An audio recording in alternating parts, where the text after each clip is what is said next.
Jadi hari ini kita masuk ke dalam minggu yang kedua dari sermon series kita yang berjudul The Factory of Idols dengan judul Exposing and Identifying Your Idols. Jadi mengekspos dan mengidentifikasi berhala-berhala di dalam hati kita. Nah, sebelum kita mulai lebih lanjut, mari kita baca dulu teks kita dari Kolose 3 ayat 5 sampai 8. Kolose 3 ayat 5 sampai 8. Karena itu, matikanlah dalam dirimu segala sesuatu yang duniawi, yaitu percabulan, kenajisan, hawa nafsu, nafsu jahat, dan juga keserakahan yang sama dengan penyembahan berhala.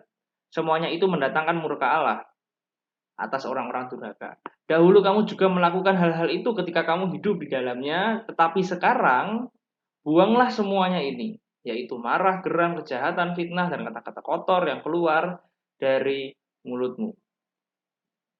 Minggu lalu kita telah membahas bahwa manusia adalah pribadi yang mengasihi.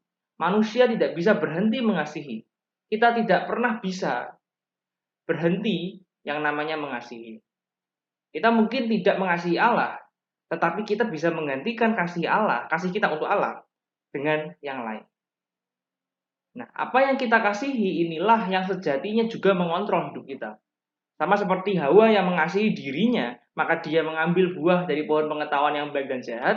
Demikian juga, apa yang kita kasihi, bahkan itu yang kita kasih lebih daripada kasih kita untuk Allah, itulah yang akan mengontrol hidup kita. Jadi, apa yang kita kasihi, apa yang kita, tanda kutip, sembah di dalam hidup kita.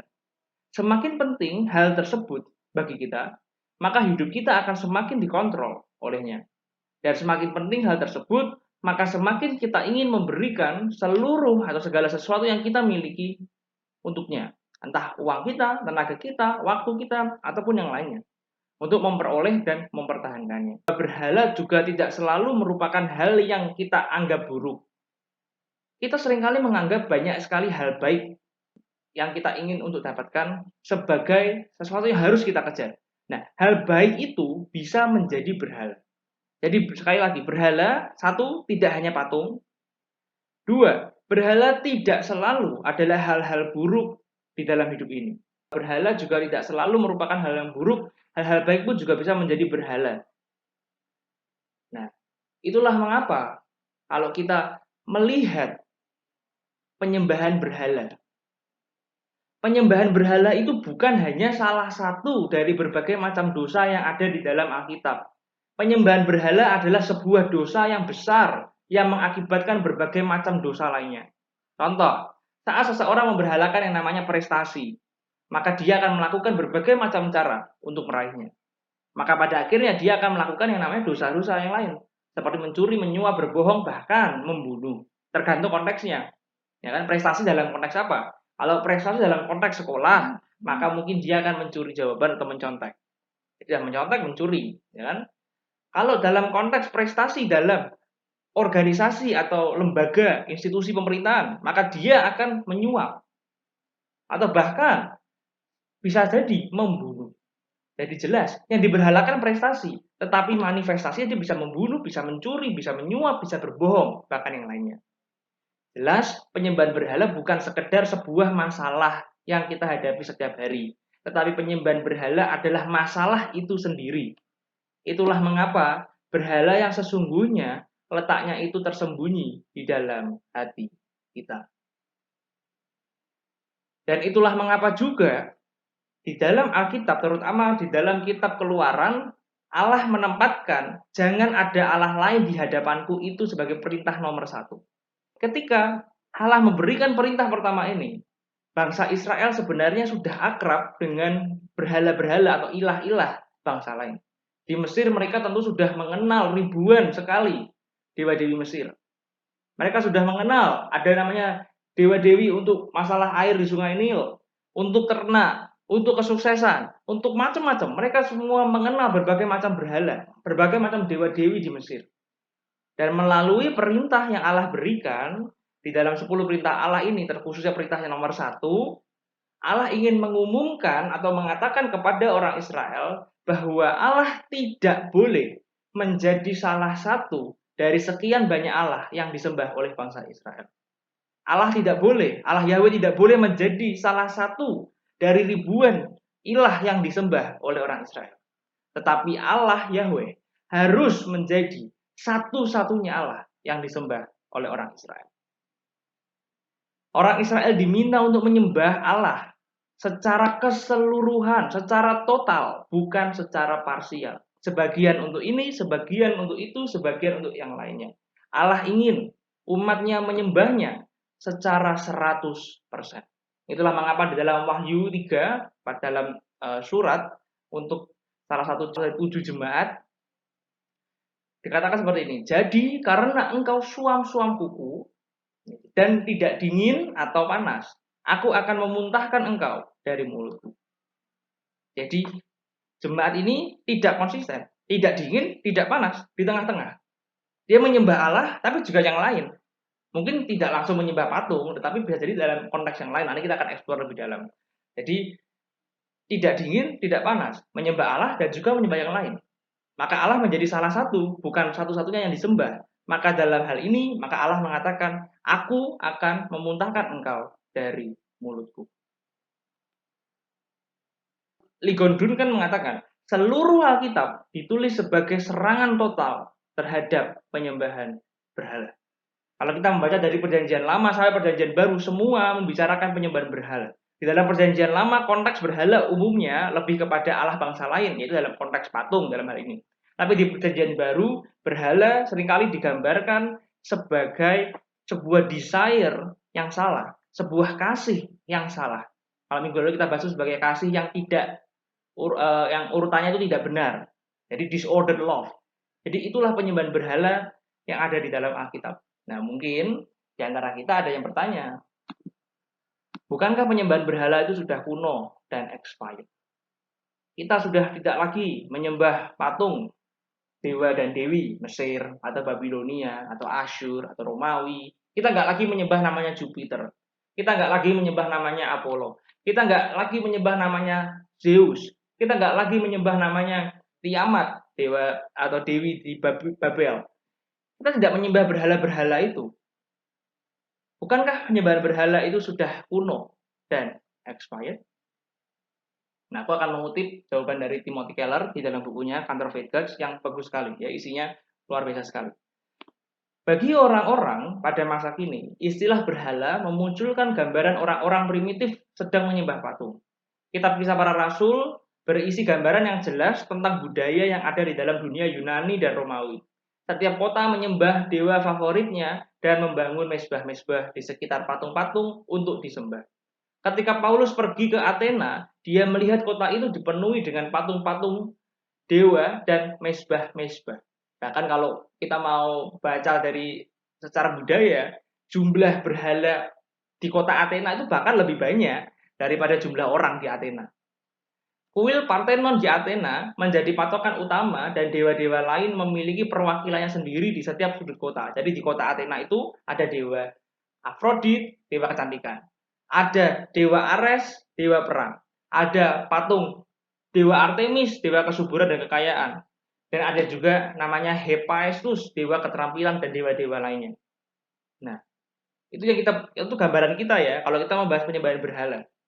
Masyarakat kuno menyembah patung, tentang kesuburan, tentang apa. Bagaimana dengan masyarakat kita saat ini? Masyarakat kita sekarang ini pada dasarnya tidak berbeda dari masyarakat kuno. Setiap budaya didominasi oleh serangkaian ilah mereka. Setiap budaya memiliki kuil-kuil. Setiap budaya memiliki patung dan ritualnya masing-masing. Setiap budaya memiliki mezbah-mezbah. Apakah itu gedung, kantor, spa, studio, atau bahkan stadion. Yaitu sebuah tempat di mana korban dipersembahkan untuk mendapatkan berkat kehidupan yang baik dan mengusir bencana. Bukankah dewa-dewa kecantikan, kekuasaan, uang, dan keberhasilan adalah dewa-dewa yang sama yang telah menjadi bagian dalam hidup kita setiap hari? Kita mungkin tidak secara fisik sujud di hadapan patung Aphrodite. Tadi ya, Aphrodite itu adalah dewa kecantikan. Kita mungkin tidak secara fisik sujud di hadapan patung Aphrodite. Tapi banyak wanita muda hari ini mengalami depresi dan gangguan makan karena terlalu memikirkan bentuk tubuh mereka. Kita mungkin depresi, ya kita mungkin tidak membakar dupa kepada dewa Artemis, dewa kesuburan dan kekayaan. Tapi ketika uang dan karir begitu ditinggikan, kita sama saja sedang mengadakan upacara pemberian korban pada dewa Artemis. Kita memberikan, kita merelakan keluarga kita merelakan komunitas kita. Supaya apa? Supaya kita bisa mendapatkan posisi yang lebih tinggi dalam hal bisnis, supaya kita bisa dihormati oleh orang-orang yang lain. Maka apa bedanya kita dengan masyarakat kuno? Tidak ada. Sama-sama menyembah berhala. Tapi dalam yang satu menyembah dewa kesuburan dalam bentuk patung, yang satu menyembah dewa kesuburan dan kekayaan dengan cara apa? Dengan mengorbankan keluarganya, dengan mengorbankan yang lain supaya dia bisa mendapatkan kekayaan, supaya bisa mendapatkan pengakuan dari orang lain, supaya bisa mendapatkan penghormatan dari yang lain. Jadi apa bedanya? Tidak ada. Sama-sama dua-duanya menyembah dewa, kesuburan, dan kekayaan. Hanya beda manifestasinya. Nah, mungkin di antara kita ada yang berpikir lagi, terus kenapa Allah kok memberikan perintah jangan menyembah berhala? Apakah Allah itu narsis? Dalam konteks, Allah ingin semua mata tertuju padanya. Allah itu haus akan pujian. Apakah Allah haus akan pujian? Allah ingin semua orang menyembah dia dan tidak mau dikalahkan dengan yang lain, maka dia memberikan perintah itu. Apakah egonya Allah terlalu besar sehingga dia tidak mau ada orang yang menyembah yang lain selain dia? Atau ia tidak mau kalah dengan dewa-dewi yang lain, makanya ia memberikan perintah itu? Klaim-klaim seperti ini tentu tidak berdasar. Nah, seringkali ini ditujukan oleh orang-orang ateis. Nah, klaim ini tentu tidak berdasar. Allah bukan narsis, Allah bukan egois. Mengapa Allah meminta kita menyembahnya dengan segenap hati kita, dengan segenap kekuatan kita dan jiwa kita? Mengapa Allah minta kita menyembah Dia dan tidak terbagi penyembahan kita dengan yang lain? Karena Dia adalah pencipta kita. Dia tahu yang terbaik bagi kita. Karena dia tahu bahwa hati kita memang diciptakan hanya untuknya dan hanya bisa dipuaskan di dalam dia. Saat kita jauh darinya, kita akan binasa. Justru itu adalah manifestasi dari kasih Allah bagi kita. Ia tidak ingin kita binasa sehingga ia mengarahkan kita kembali kepadanya. Bapak Gereja Tertullianus menulis, "The principal crime of human race, the highest guilt charged upon the world, the whole procuring cause of judgment is idolatry." Kejahatan utama manusia, rasa bersalah tertinggi yang dibebankan kepada dunia, seluruh penyebab penghakiman Allah kepada manusia adalah penyembahan berhala. Saat kita menaati perintah pertama, jangan menyembah berhala, maka sebenarnya kita tidak akan melanggar 9 perintah yang lain dari 10 perintah Allah. Tapi saat kita melanggar perintah yang lain, maka secara otomatis kita juga akan melanggar perintah pertama. Nah, mungkin kita bingung, kok bisa ya? Nah, Bapak Gereja Tertullianus tadi menuliskan kembali contohnya. Seorang penyembah berhala, orang yang menyembah berhala, juga sebenarnya adalah seorang pembunuh. Mungkin Anda bertanya, siapa yang dia bunuh? Mungkin ia tidak membunuh orang lain, tetapi sebenarnya ia sedang membunuh dirinya sendiri. Karena dengan melakukan penyembahan berhala, maka dia akan membuat dirinya binasa. Seorang penyembah berhala juga sebenarnya adalah seorang yang berzina. Tadi pembunuh pertama. Kedua adalah seorang pezina dan juga orang yang cabul. Mengapa? Karena dia sebenarnya sedang melayani dewa-dewa palsu dan bukannya Allah yang harusnya mereka sembah. Mereka adalah pezina kebenaran. Mereka tahu yang benar, tapi mereka menyembah yang salah. Mungkin mereka tidak mengenakan pakaian atau ornamen seperti orang yang melakukan perzinahan, tapi di dalam hati mereka ada hawa nafsu dan keinginan pada dunia. Mereka meninggalkan Allah, itu yang dari ayat yang kita baca minggu lalu ya. Mereka meninggalkan Allah dan menggantinya dengan ciptaan yang fana. Mereka menggantikan kebenaran Allah dengan kepalsuan dunia ini. Di dalam berhala hanya ada ketidakbenaran, hanya ada kesia-siaan, dan hanya ada kebohongan. Bapak Reformasi Martin Luther mengatakan, orang yang tidak melakukan hukum yang pertama dan mempraktikkan penyembahan berhala, sekalipun mereka melakukan semua hukum lainnya, dan juga sama rajinnya dengan semua orang kudus dalam berdoa, berpuasa, taat, menjaga kesucian dan ketulusan, tanpa melakukan apa yang utama, semua hal yang lain hanyalah kepalsuan, pamer, dan kepura-puraan. Mungkin kita bertanya, aku kan sudah memberi, Bukankah itu perbuatan baik? Oh iya, memberi itu baik. Tetapi kalau kamu memberi dengan cara yang tidak tepat, maka percuma kamu memberi. Seorang filsuf Yunani mengatakan, ada namanya sonum bonum. Kalau kamu mau berbuat baik, sesuatu dikatakan perbuatan baik itu jika tidak ada motif lain selain perbuatan baik itu sendiri. Maksudnya gini, kalau kamu ingin memberi barang dikatakan baik jika dan hanya jika kamu memang mau memberi, nggak ada yang lain. Bukan berarti aku memberi supaya besok kalau aku ada apa-apa dia balas aku. Nah, jadi dia sebenarnya nggak ikhlas memberi, tapi dia memberi untuk siapa? Untuk dirinya sendiri, supaya besok ada yang nolongin dia. Nah, atau dia memberi, misalkan yang buka toko misalkan, dia memberi untuk buang sial misalkan. Jadi sebenarnya apakah dia mau memberikan amal misalkan? Ya tidak. Sebenarnya dia sedang mengasihi dirinya sendiri. Dia memberi supaya apa? Supaya dia tidak rugi, ya kan? Atau misalkan orang memberikan jawaban ke temannya yang lain. Itu kan memberi, aku berbuat baik. Itu juga tidak. Kenapa? Aku memberi supaya apa? Supaya orang lain bangga padaku, supaya orang lain menghormati aku, supaya aku punya teman yang banyak. Jadi sebenarnya itu kembali lagi egois. Jadi perbuatan baik jika punya motif yang salah di belakangnya, maka itu tidak bisa disebut dengan perbuatan baik. Apa bedanya? Orang yang satu melakukan langsung kejahatan, yang satu melakukan kebaikan, tapi motifnya salah. Motifnya kembali lagi untuk dirinya sendiri dan bukan memuliakan Allah. Maka dua-duanya ini tidak ada bedanya. Itulah mengapa kalau kita membahas mengenai reformasi gereja, poin kelima atau yang terakhir adalah soli deo gloria, kemuliaan hanya pada Allah. Apapun yang kita lakukan, motivasinya harus kembali kepada Allah. Kalau kita melakukan sesuatu, motivasinya untuk menguntungkan diri kita dan bukan memuliakan Allah, maka apa gunanya? Maka yang kita lakukan sebenarnya tidak sedang memuliakan Allah, tapi memuliakan diri kita sendiri. Mengapa kita berbohong? Mengapa kita tidak mengasihi, tidak menepati janji, atau hidup mementingkan diri sendiri? Jawaban umumnya adalah karena kita lemah dan berdosa, tapi jawaban yang lebih spesifik adalah karena ada sesuatu di samping Allah yang rasanya harus kita miliki supaya kita bahagia. Sesuatu yang lebih penting untuk hati kita dibandingkan Allah. Itulah yang kita baca dari teks tadi, bahwa semuanya itu, di sini dikatakan percabulan, kenajisan, hawa nafsu, nafsu jahat, dan keserakahan. Semuanya itu sama dengan penyembahan berhala. Semua itu mendatangkan murka Allah. Minggu lalu kita sudah melihat bahwa segala sesuatu bisa menjadi berhala.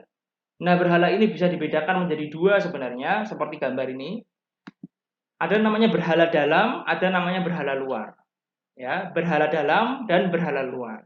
Berhala luar letaknya di permukaan hati kita, sementara berhala dalam adalah penyebab atau akar dari berhala-berhala luar. Minggu lalu aku sudah memberikan contohnya tentang uang. Nah, minggu ini aku akan memberikan contohnya tentang berhala seks. Dalam situasi yang berbeda, kita mungkin mengejar seks untuk memuaskan berhala-berhala lainnya di dalam hati kita. Contoh, seseorang memberhalakan seks dan melakukan seks bebas karena ingin yang namanya kebebasan. Hidupnya selalu dikekang, entah oleh orang tuanya atau yang lain. Dalam hal ini berhalanya bukan seks, tetapi berhala seks itu memberi makan berhala yang lebih dalam, yaitu berhala kebebasan. Dia ingin kebebasan, tapi didapatkan dengan cara seks misalkan. Contoh lain, seorang suami melakukan perzinahan atau selingkuh dengan wanita lain yang bukan istrinya. Mengapa? Mungkin di rumahnya istrinya tidak menghormati dia. Dia butuh yang namanya rasa hormat, tapi dia tidak menemukannya di rumah sehingga dia pergi selingkuh dengan yang lain. Bukan berarti dalam hal ini berhalanya adalah wanita yang dia cari itu, tapi berhala utamanya adalah rasa hormat, adalah approval, penerimaan dari istrinya. Contoh lain, ada seorang yang mukanya tampan, punya pacar cantik, tapi kemudian ia mendapatkan luka bakar di mukanya atau di bagian tubuh tertentu. Ia takut kalau pacarnya tidak bisa lagi menerimanya dan ia akan kehilangan masa depan karena sulit mendapatkan istri yang cantik dengan kondisi tubuhnya seperti yang sekarang. Lalu dia diam-diam mengajak pacarnya pergi, yang pacarnya itu dia sangat sukai gitu ya, ajak pergi dan melakukan seks bebas atau seks pranikah atau seks sebelum nikah. Dalam hal ini berhala utamanya bukanlah seks terhadap pacarnya, tetapi adalah kontrol. Dia ingin mengontrol masa depannya. Dia mengira dengan melakukan seks itu dia bisa menjamin masa depannya karena mereka pasti akan menikah setelah melakukan hal itu. Contoh lain, mungkin melakukan seks dan menonton video porno karena merasa bisa mendapatkan kepuasan dan tenang atau rest setelah melakukannya. Dalam hal ini, berhala utamanya ya, bukanlah seks atau video porno, tetapi adalah kenyamanan. Jadi dari gambar ini kalau kita lihat, yang di sekitar itu adalah berhala luar. Ada kemerdekaan atau keinginan untuk bebas, ideologi, keluarga, makanan, sekolah, cinta, penderitaan, patung, pertemanan, uang, dan lainnya. Tapi berhala luar itu sebenarnya sedang memberikan makanan untuk berhala di dalam hati. Ya, umumnya ada 4, tapi bisa juga ditambahkan 2 jadi 6. Ya.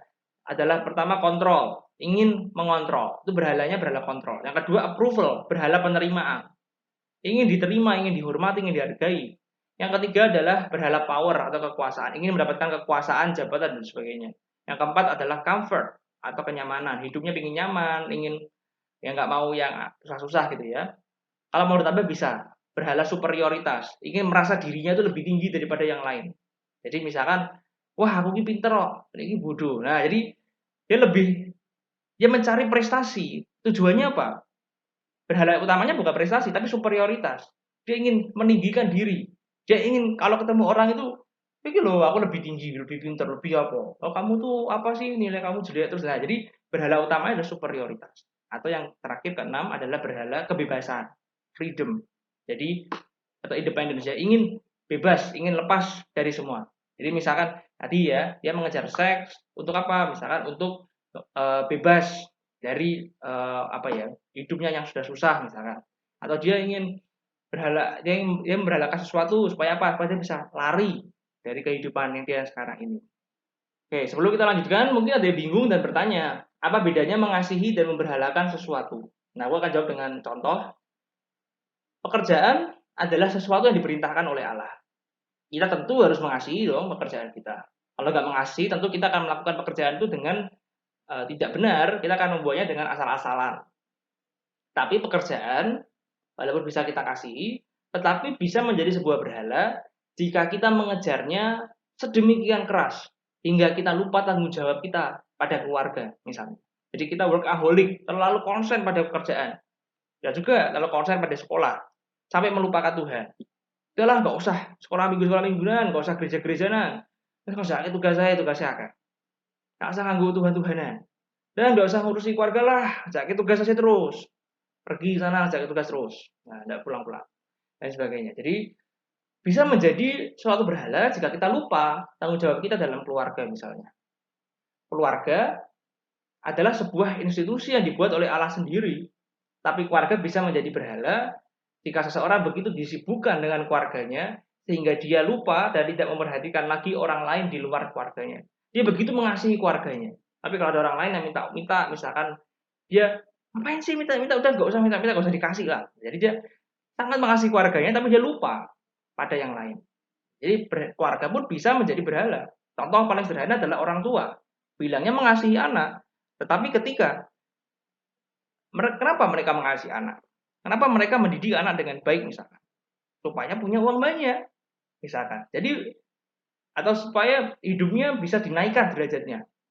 Jadi berhala utamanya bukanlah anak itu sendiri atau keluarga, tapi dia ingin mendapatkan kenyamanan. Ya kan hidupnya sudah kaya sudah. Nanti kalau anaknya sukses, maka dia naik, terus hidupnya akan santai. Jadi approval apa?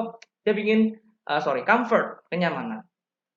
Atau misalkan anak itu dilatih yang kenceng supaya kalau dia punya jabatan nanti orang tuanya atau keluarga yang lain bisa dibantu naik ke atas. Nah, namanya power berarti. Tujuan utamanya dia mengasihi sebenarnya bukan mengasihi, tapi ada motif lain. Dia ingin powernya. Jadi bisa kita cek hati kita, ya. Atau bahkan yang lebih sederhana lah, disukai oleh orang lain, diterima oleh orang lain. Itu sesuatu yang baik dan bisa diterima. Tapi bisa menjadi sebuah berhala ketika orang itu tidak pernah berani mengambil risiko untuk ditolak. Hidupnya dikontrol oleh pendapat orang lain, ia rela melakukan yang salah atau tidak benar asal orang lain senang dan memujinya. Contoh, seorang pemimpin itu tentu ingin dong disukai oleh orang lain, oleh timnya sendiri misalnya. Tetapi disukai oleh orang lain dalam hal ini penerimaan, approval, bisa menjadi berhala. Jika misalkan apa? Jika misalkan ketika di dalam rapat ada yang benar, tapi orang sekitarnya bilang ya yang ini aja. Nah, jadi yang salah nggak mau pilih yang benar. Tapi ya dia kan tahu ini benar harusnya yang ini kan. Tapi lah kan orang-orang lebih mau yang ini kok.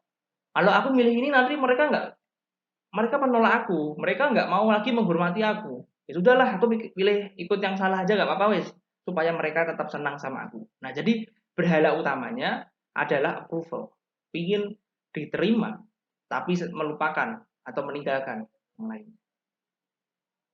Nah, bagaimana cara kita bisa mendeteksi berhala-berhala? Nah, minggu lalu kita sudah ada pertanyaan refleksinya, dan hari ini pertanyaan refleksinya mungkin agak banyak.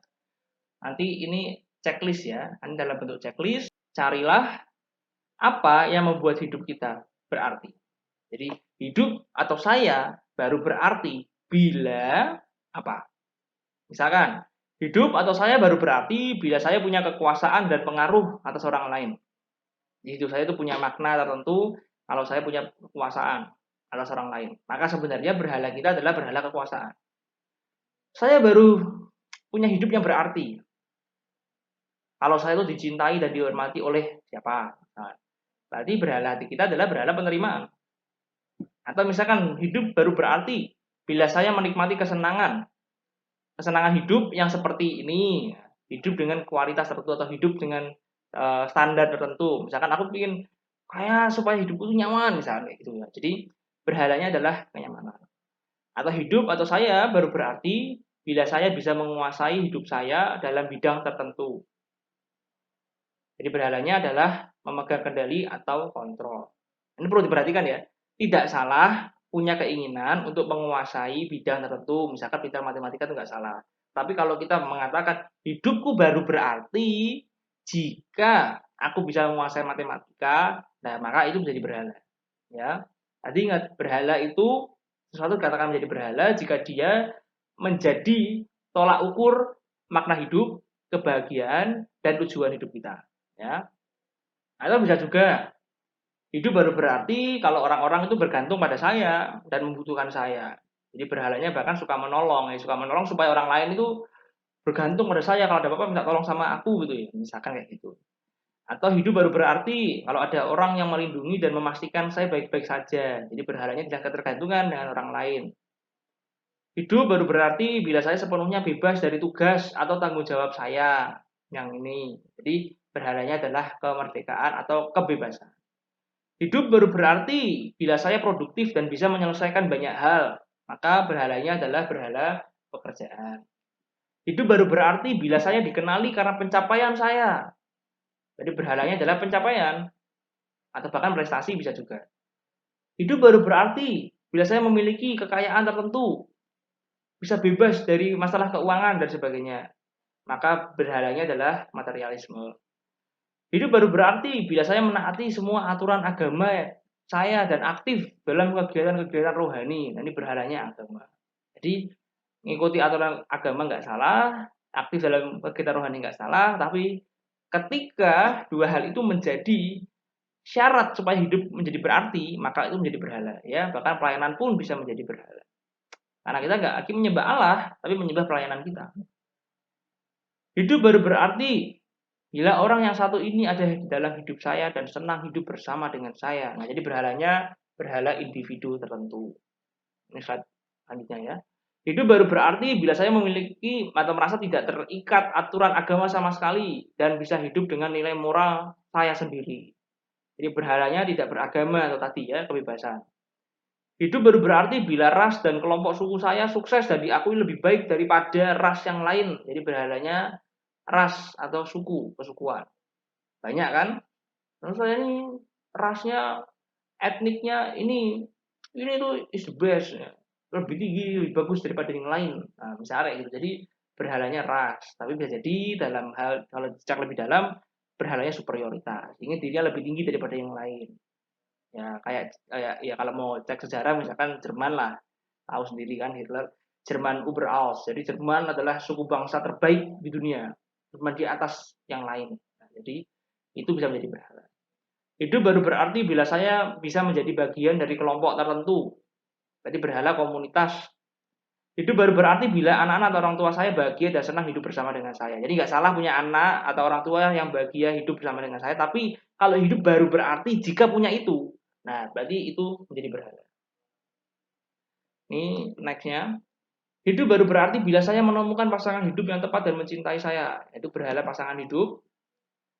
Hidup baru berarti bila saya terluka punya masalah sehingga saya merasa layak dicintai atau bisa menebus rasa bersalah saya. Ini berhala penderitaan. Ada loh orang-orang yang senang kalau punya masalah, senang kalau sakit gitu ya, supaya dia bisa mendapatkan perhatian dari orang-orang lain. Jadi berhalanya adalah berhala approval, ingin diterima dengan cara apa? Ya misalkan punya masalah, luka dan sebagainya.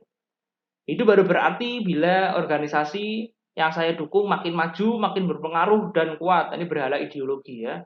Tapi utamanya umumnya adalah superioritas. Ini loh, aku tuh punya paham ini paling bagus lah. Ini yang lain tuh jelek misalnya itu. Termasuk bahkan bahas tentang agama. Ini loh agama yang aku percaya ini paling bagus. Yang lain itu jelek, nggak usah pakai toleransi. Nah itu juga berhala, memberhalakan doktrin, memberhalakan ideologi. Sampai kita lupa mengasihi yang lain dan mempentingkan isi pikiran. Nah itu berhala juga. Hidup baru berarti bila saya memiliki penampilan atau bentuk tubuh tertentu. Nah ini berhalanya berhala penampilan. Jadi kalau mau bicara lebih dalam, berhalanya apa? Umumnya adalah berhala penerimaan. Kalau aku cantik bisa diterima. Nah, jadi berhalanya penerimaan. Ya, nah, ini tadi dicek, tadi nanti bang diskusi ya, dicek tadi dari sekian banyak itu berhalanya yang mana.